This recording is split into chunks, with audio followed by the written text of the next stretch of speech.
Hello, this is that photo shoot that I was telling you about where I reversed into this poor family's car and they were super understanding, so I offered them a photo shoot and here we go. So I'm just going to share a few of the bits that I learned or that I did on this shoot that might inspire or help you on your own photography journey.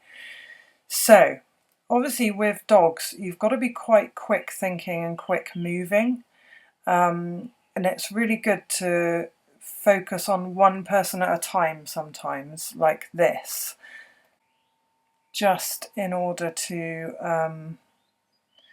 create a shape and a space that kind of works. Sometimes too many people and animals all at the same time can be tricky.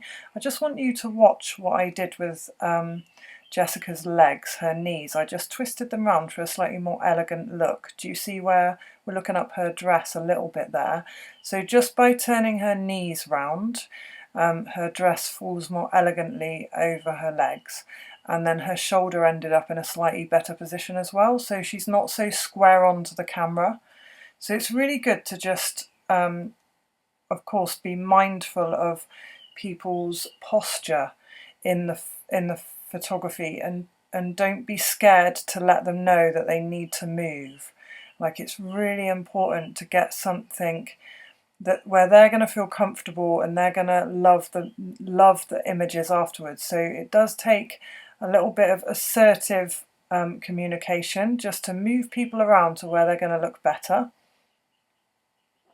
So I took the guys into this small river, or it was more like a stream really, and the dogs just moved towards me in the river. Do you know what? There must be an easier way of doing what I'm doing. I'm on iMovie and I'm trying to talk about each photo, but I only have so long, and then it goes to the next one.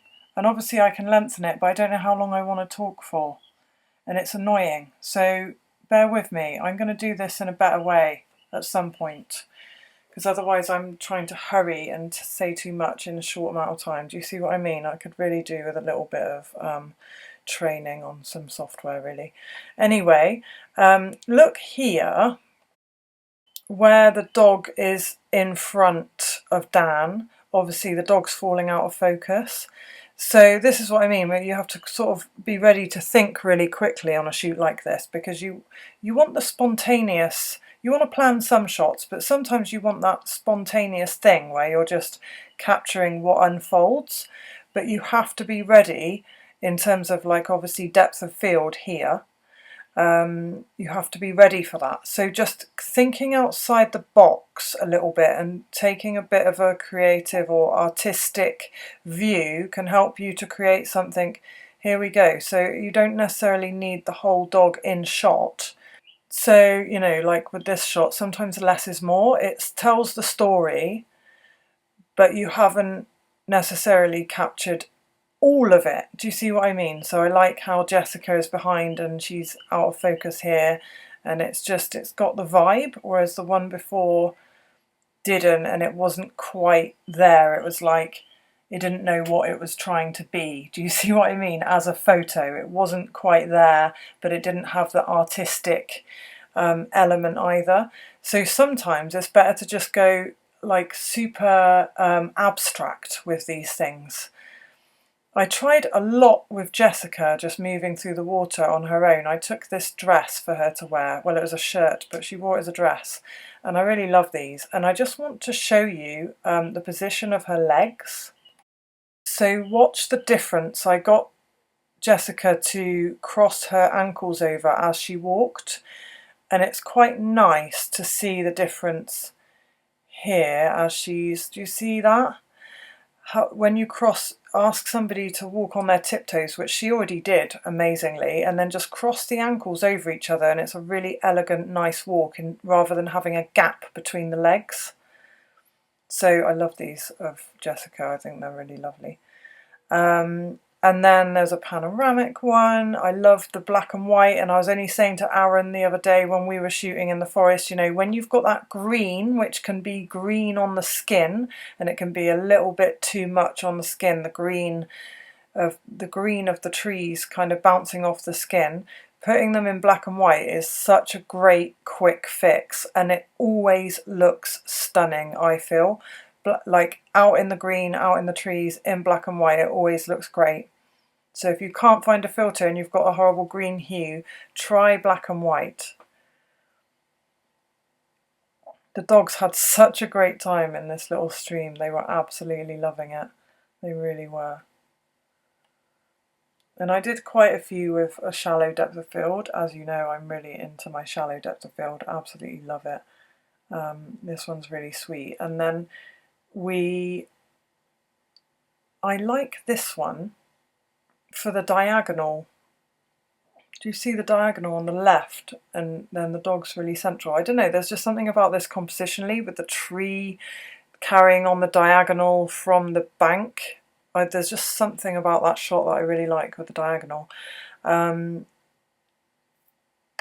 But yes, so we walked around and then we found this little spot, and I just took a much higher viewpoint looking down, and just it's quite nice to just let things unfold between a family and just capture it from a distance, just to give a little bit of variety, and also it allows them to create a memory.